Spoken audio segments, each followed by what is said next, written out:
এখন অবস্থান করছি একটা দোকানের ফল ছাদে।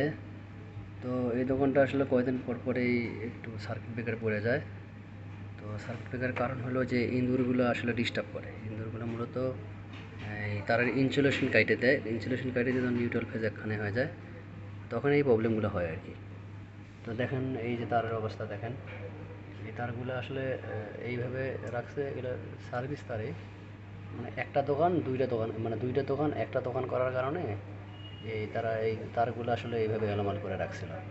যখন দোকান ভাঙে আসলে ওরা কন্ট্যাক্ট নেয়, দ্রুত দোকানটা চালু করতে পারলে ওদের মানে বেশি বেনিফিট।